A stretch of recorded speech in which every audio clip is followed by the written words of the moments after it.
Hello વિદ્યાર્થી મિત્રો,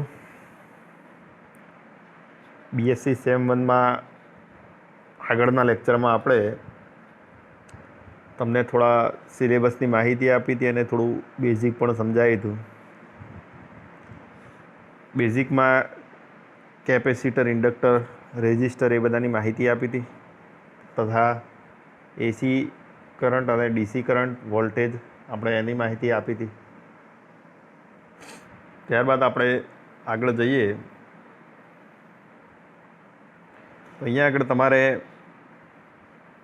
યુનિટની અંદર આપણે જોયું હતું યુનિટ નંબર 3 અહીંયા જોઈ શકો છો.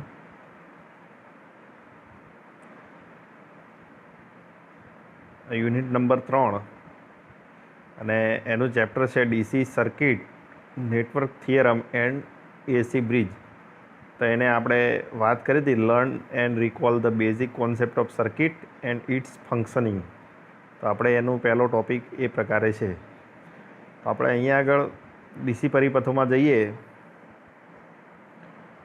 તો જોઈ શકો છો તમે, જોડે જોડે તમે આના ટોપિક પણ લખતા રહેજો. તો અહીંયા આગળ ડીસી પરિપથોની વાત કરવામાં આવે તો એનો આપણે પ્રવેશ જોઈ લઈએ પહેલાં. તો અહીંયા આગળ પ્રવેશમાં શું કહે છે કે અવરોધકો, ઇન્ડક્ટરો, કેપેસિટરો વિશેની સારી એવી માહિતી આપણને 11મા અને 12મા ધોરણમાં દરમિયાન મળી ગયેલ છે. તો આના આગળના લેક્ચરમાં પણ મેં તમને આની બધી માહિતી આપી. ધોરણ 12માં તમે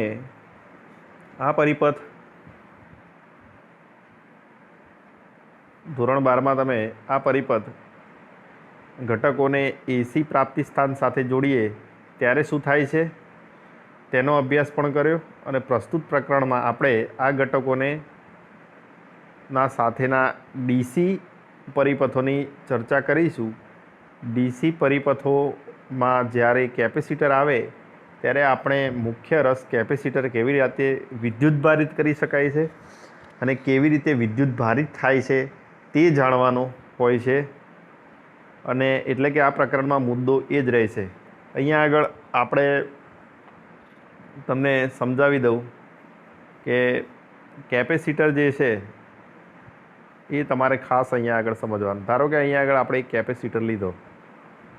આ કેપેસિટરની રચના અહીંયા આગળ આ પ્રમાણે છે, બરાબર.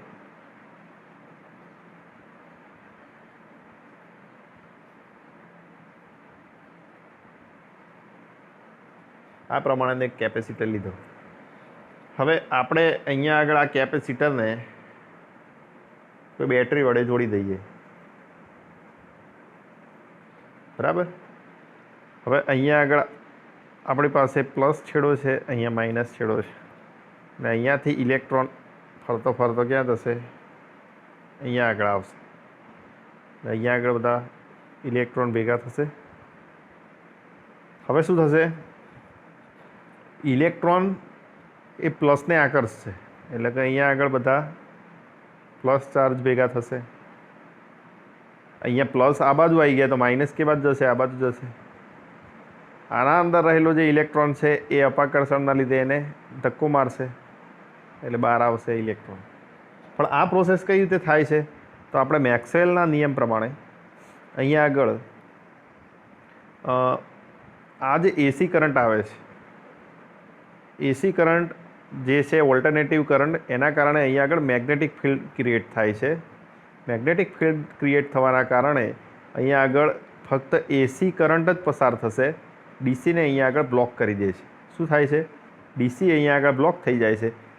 એટલે મીન્સ શું થઈ ગયું? અહીંયા આગળ ડીસી બ્લોક થાય છે એટલે કે અહીંયા આગળ કોઈ પ્રકારનો ચાર્જ જમા થઈ જાય છે. તો અહીંયા આગળ એક પ્રકારનો ચાર્જ જમા થતો હોય તો આપણે એ વસ્તુ સમજવા માટે આપણે અહીંયા આગળ આ ચેપ્ટરમાં જોઈએ છીએ. તો અહીંયા આગળ આપણી પાસે તમે જુઓ છો કે આપણે એક પરિપથ લીધો છે આરએલ ડીસી શ્રેણી પરિપથ. તો એની આપણે આકૃતિ પહેલાં સમજીએ. તો જુઓ આકૃતિમાં અહીંયા આરએલ છે એટલે તમારે એક એલ ઇન્ડક્ટર લીધો છે, અહીંયા આગળ આરએલ એટલે એક રેઝિસ્ટર લીધો છે અને એને આપણે આ બંને છેડા જે છે એ ક્યાં જોડી દીધા છે? બેટરી સાથે, બરાબર. હવે અહીંયા આગળ તમારે એક છેડો ખુલ્લો રાખ્યો છે કે એટલા માટે આપણે ચાલુ બંધ કરી શકીએ બેટરી દ્વારા ચાર્જ કરી, અને અહીંયા આગળ ઇન્ડક્ટર દ્વારા અવરોધનો કેટલો વ્યય થાય છે એ પણ આપણે જોઈ શકીએ છીએ. હવે શું કહે છે? આકૃતિ 1માં દર્શાવ્યા પ્રમાણે આપણે અવરોધ આર અને ઇન્ડક્ટર એલને સિગ્મા વોલ્ટની બેટરી સાથે શ્રેણી પરિપથમાં જોડેલ છે તેવું ધ્યાનમાં લેવાનું છે. એટલે આપણે આ પરિપથ આવો ધ્યાનમાં લેવાનો. પછી ઇન્ડક્ટર વિદ્યુત પ્રવાહના ફેરફારનો વિરોધ કરે છે, તેથી જ ઇન્ડક્ટર ધરાવતા પરિપથમાં પ્રવાહ સમય સાથે કેવી રીતે બદલાય છે તે જાણવાનું રસપ્રદ હોય છે. ઇન્ડક્ટરની અંદર શું હોય છે? એના અંદર પ્રવાહ સમય સાથે બદલાતો હોય છે. એટલે કે વિદ્યુત પ્રવાહના ફેરફારનો ઇન્ડક્ટર વિદ્યુત પ્રવાહના ફેરફારનો વિરોધ કરે છે, અને તેથી ઇન્ડક્ટર ધરાવતા પરિપથમાં પ્રવાહ સમય સાથે કેવી રીતે બદલાય છે તે જાણવું આપણે રસપ્રદ છે. એટલે ઇન્ડક્ટરની અંદર પ્રવાહ કેવી રીતે બદલાય છે, એટલે એના અંદર પ્રવાહનો ફેરફાર થાય છે. એટલા માટે આપણે સમય સાથે જો ફેરફાર થતો હોય તો આપણે એને વિકલન સ્વરૂપમાં dl/dt લઈ લઈએ છીએ. એટલે કે dl/dt એટલા માટે લઈએ, dl/dt કે એ ઇન્ડક્ટર છે અને એ સમય સાથે બદલાતું રહે છે, એટલા માટે આપણે એને dl/dt પણ લઈએ છીએ. હવે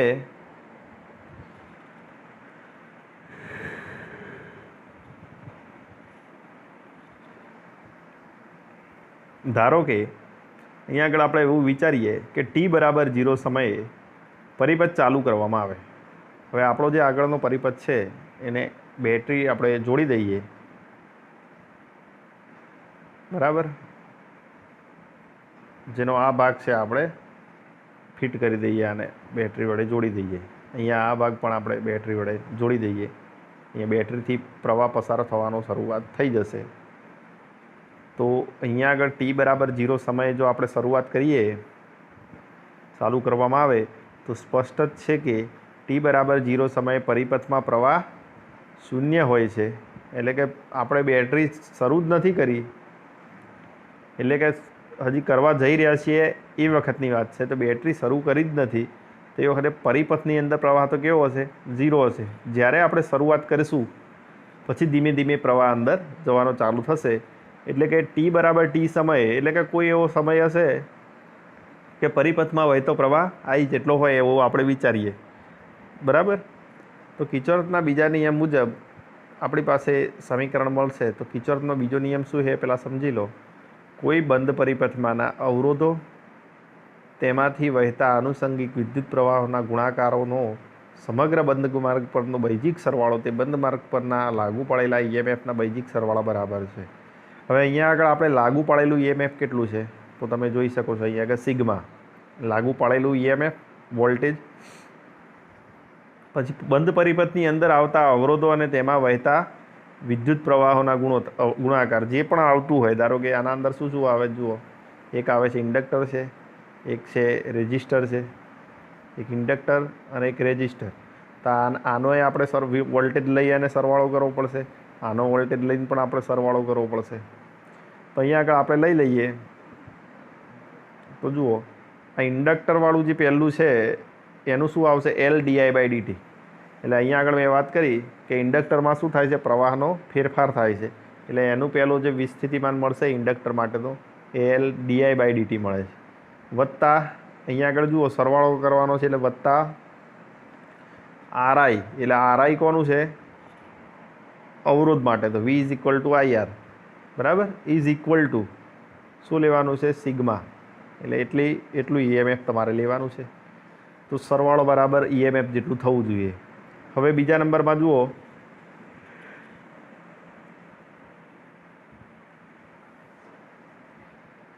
અહીંયા આગળ આપણે આ L જે છે એ Lને આપણે કરતા બનાવી અને બરાબરની પેલી બાજુ લઈ જાઓ. એટલે અહીંયા આગળ કરતા બનાવીએ એટલે L આમાંથી નીકળી જશે. અહીંયા L નથી તો ગુણાકારમાં જશે, અને અહીંયા L બહાર હતા જે આપણે કૌંસની બહાર જે L હતા એ ક્યાં જતા રહે? આના નીચે જતા રહે. तो ડીઆઈ બાય ડીટીની અંદર શું થશે, આ આર બાય વાળું પદ જે છે, આ જે પદ છે એને હવે શું કરવાનું છે, એને પેલી બાજુ લઈ જાઓ બરાબરની. તો બરાબરની પેલી બાજુ લઈ ગયા તો જુઓ minus R by L into I, આવું એક સમીકરણ મળે છે તમને, સમીકરણ નંબર 1. હવે અહીંયા આગળ આ સમીકરણનું સીધું સંકલન કરવા માટે ધારો કે આપણે એક વસ્તુ ધારી લઈએ, ધારો કે આ જે સમીકરણ 1 છે એનું સીધું સંકલન કરવું હોય તો આપણે એક વસ્તુ ધારવી પડશે સંકલન કરવા માટે, અને આ વસ્તુ આગળની બધી થિયરીઓમાં આની આ જ વસ્તુ યુઝ થશે તમારે કે વાય ધારવું પડશે દરેકમાં.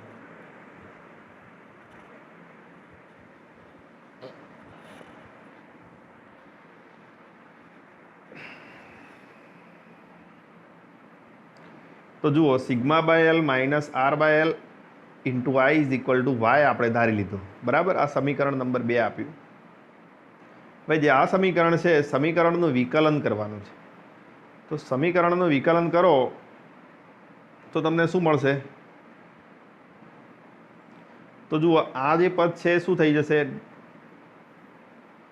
આનું સમયની સાપેક્ષે વિકલન કરો તો આ તો અચળ પદ છે એટલે આનું વિકલન કેવું થશે, 0. આ પદનું વિકલન શું થશે, આઈનું થાય કારણ કે આઈ સમય સાથે બદલાય છે, પ્રવાહ સમય સાથે બદલાય છે, અને ઇઝ ઇક્વલ ટુ વાય એ શું થશે, ડીવાય બાય ડીટી, કારણ કે એ તો આપણે અચળાંક નથી પણ આપણે એક એવું પદ ધારેલું છે, કોઈ વિધેય જેવું ધારેલું છે, તો એને એ આના સાથે સંબંધ ધરાવે છે સમય સાથે, તો આપણે એને ડીવાય બાય ડીટી લખીએ. તો આ 0 થઈ ગયું, અહીંયા માઇનસનું માઇનસ, પછી R by L into R by L, અને અહીંયા આઈનું શું થશે, ડીઆઈ બાય ડીટી, અને વાયનું શું થશે, ડીવાય બાય ડીટી. આવું સમીકરણ થશે તમારે.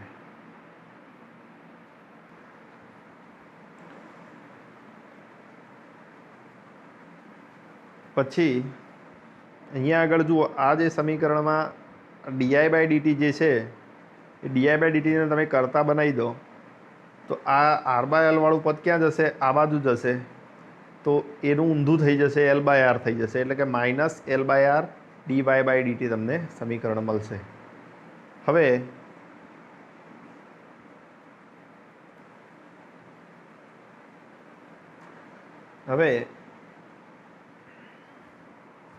આ જે મૂલ્યો જે છે સમીકરણ 1ની અંદર આપણે મૂકી દઈએ. તો આગળનું જે સમીકરણ 1 છે તમે જોડે જોડે લખતા રહેજો એટલે વારંવાર આપણે પેજ ફેરવવું ના પડે. તો સમીકરણ 1ની અંદર આપણે મૂકીએ તો સમીકરણ 1માં તમે જુઓ આ પ્રમાણે તમારું સમીકરણ થશે. પહેલાં તો ડીઆઈ બાય ડીટી બરાબર આપણે વાય લઈ લીધા. કેમ વાય લીધા? કારણ કે જો આ બરાબર વાય થતું હોય, બરાબર, જો એ બરાબર વાય થતું હોય તો આપણે અહીંયા આગળ શું થઈ ગયું, L by R DY by DT બરાબર શું થઈ ગયું, ડીઆઈ બાય ડીટી થઈ ગયું, બરાબર છે. તો ડીઆઈ બાય ડીટી બરાબર એ થઈ ગયું, તો ડીઆઈ બાય ડીટી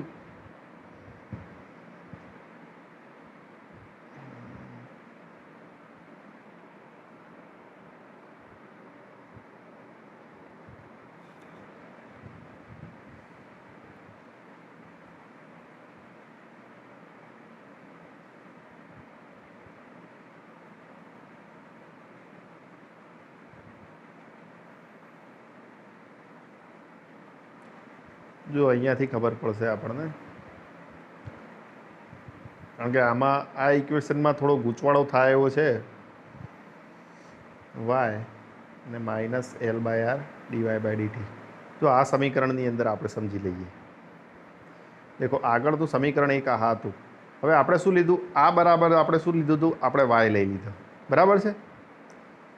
હવે ડીઆઈ બાય ડીટી બરાબર તમને મળીશું તો minus L by R DI by DT, આવું મળ્યું હતું તમને. તો આ જે સમીકરણ છે આખું એને ઉપાડીને આપણે આ બાજુ લાવી દો તો જુઓ તમારું સમીકરણ આખું આ રીતે થશે. જે આપણે સમીકરણ 1 જે છે એ સમીકરણ 1 આ પ્રમાણે આખું થશે. તો અહીંયા આગળ આ પ્રમાણે જે સમીકરણ મળે છે તો એના અંદર તમે આ વાય બરાબરને એક બાજુ લઈ લો અને આ જે પદ છે એને એક બાજુ આપણે લેવાનું છે. તો વાય સોરી આ નહીં, આપણે જે વાય બરાબર એક બાજુ લો અને આ એક પદ એક બાજુ લઈ લો. એટલે આ તો બરાબર છે જ, એ બરાબર શેના માટે લાયા? આના માટે. હવે વાયનું પદ લાયા તો આપણે વાયનું મૂલ્ય શોધવું પડશે સંકલન કરીને બધું. તો અહીંયા આગળ Y is equal to -L/r DY by DT થઈ ગયું. હવે અહીંયા આગળ આને ડીવાય બાય ડીટીને તમે શું કરવાનું? કરતા બનાવવાના છે. તો આ જે પદ છે ઊંધું થઈ જશે, L/r શું થઈ જશે? R/L -R/L વાય થશે. હવે વાયને આપણે શું કરવાનું? ડીવાયની નીચે લાવી દો. વાયવાળા પદો એક બાજુ કરીએ અને ટીવાળા પદો એક બાજુ કરો. તો જુઓ અહીંયા આ સમીકરણ, ઉપરનું સમીકરણ આ રીતે થશે. વાયવાળા પદો એક બાજુ કર્યા, ટીવાળા એક બાજુ કરી દીધા. હવે આ પદનું આપણે શું કરવાનું છે? સંકલન કરવાનું છે. તો સંકલન કરવાનું તો 1/y નું સંકલન શું થશે? ln y -R/L નું એ અચળ છે એટલે બહાર આવશે.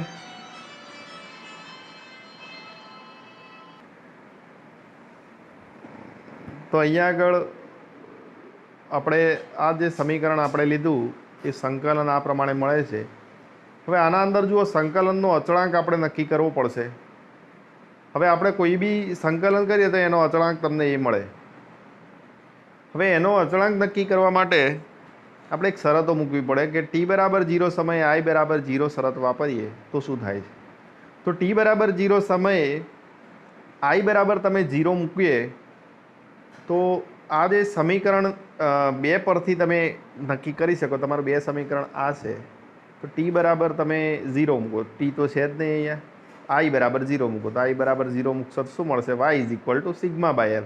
આ તો સિમ્પલ તમને મળી ગયું. હવે આના આ જ શરતને સમીકરણ 3માં વાપરો. બરાબર? તો સમીકરણ 3 તમારું આ જે છે એના અંદર તમે t બરાબર 0 મૂકો. બરાબર? તો તમને શું મળે છે? તો t બરાબર જો તમે 0 મૂકો તો a is equal two ln y મળે છે. y બરાબર તો તમને શું મળી ગયું? સિગ્મા/l. તો આ જે સમીકરણ છે તમને શું મળશે? ln y is equal two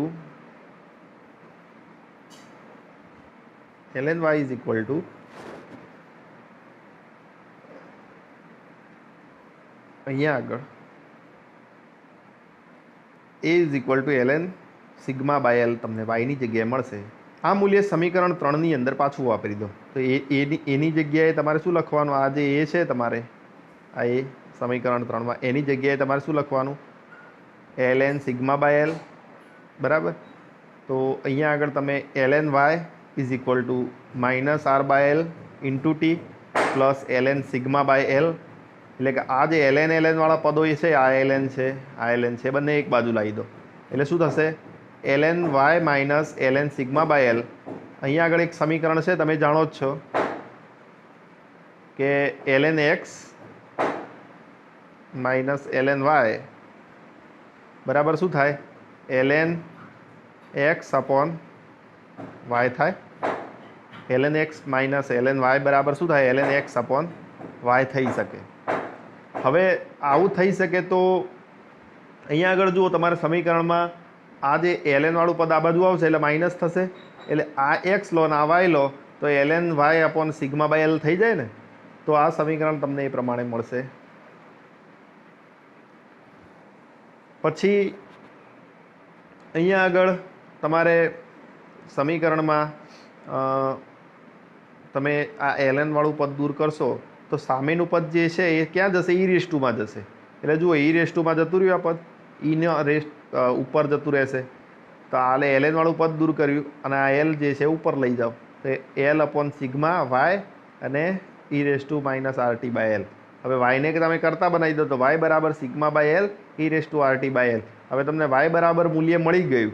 આ જે મૂલ્ય છે સમીકરણ 2માં આપણે ધારેલું હતું ત્યાં મૂકી દો તો ત્યાં શું મળશે? સિગ્મા/l minus ir/l is equal to સિગ્મા/l માઇનસ e⁻r/l ઇન્ટુ ટી.